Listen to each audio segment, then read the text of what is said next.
Okay, so this is a Fender Red Knob Twin that's came in because of lack of output, basically, lack of power, lack of output. I've connected it back up to the original speakers. The cab wasn't in particularly good shape. There's a lot of debris in there that needed hoovering, cleaning out. Reverb tank's missing, but powered it up, tested it on the parallel jacks input. Very little, if any, output, practically no output on the main speakers. Check the speakers, cones seem to move freely. Because it's also wired in parallel, it's unlikely that they've both died at the same time. Voice calls, I'm guessing, are okay. Valves all light up. They should still be lit. Yeah, there we are. But the thing is, they're not ridiculously hot anyway to touch. I mean, they are hot. I've been running for a little while now. Most of all the other valves, I think, preamp valves, phase inverter, all that sort of stuff, seems to be lighting up as well. Plugged into the parallel input socket, messed about with the switch, tried to clean the contacts because these are actually switch sockets, so you can probably see there's a little plate there because they're switched. Cleaned them to no avail. Now, here's the interesting thing.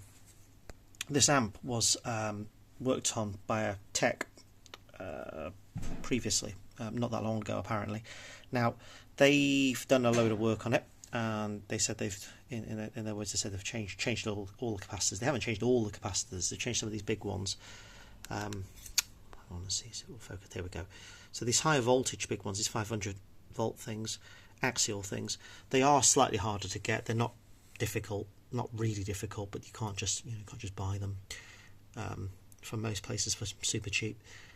They said they've also replaced wire wound resistor with a wire wound, which they have done here. Unfortunately, I mean, firstly, I don't know if that's the correct value. I have no idea, but that's high rate. It's 25 watts as opposed to this 10 watt next to it. They've tried to glue it down rather than drill the board or bolt it or anything. So they've used hot melt glue here, or instead of silicone or whatever, and I can feel it's very soft. And it basically, what happens is that when that heats up, you can see obviously it takes a lot of current, dissipates a lot of current, a lot of heat. That gets turned liquid again. Basically, it gets too hot, goes liquid, goes everywhere, makes a bit of a mess. Seems fairly solid, no real movement. That's okay. Now, if we move on to the power section, this is where it gets quite interesting. They claim that they've moved replaced the smoothing capacitors, power filter capacitors, these things here. Firstly, that is damaged, that's ruptured of some sort.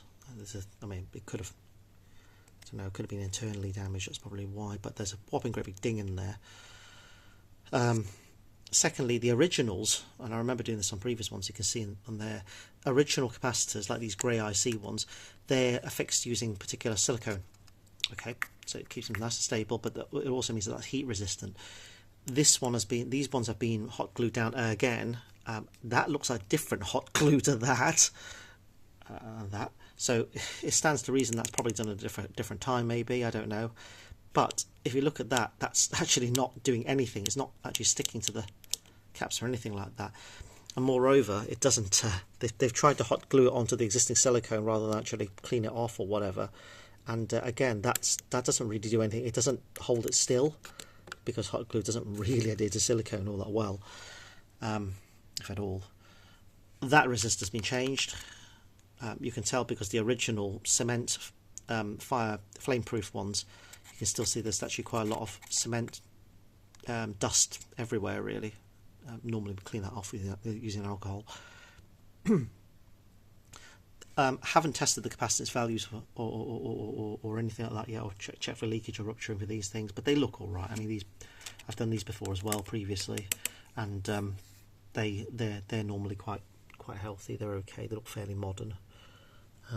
That said, that looks like it's been made to fit as such, possibly, unless it's glue fouling. Can't quite tell from this angle. It looks like glue. Yeah, it looks like glue.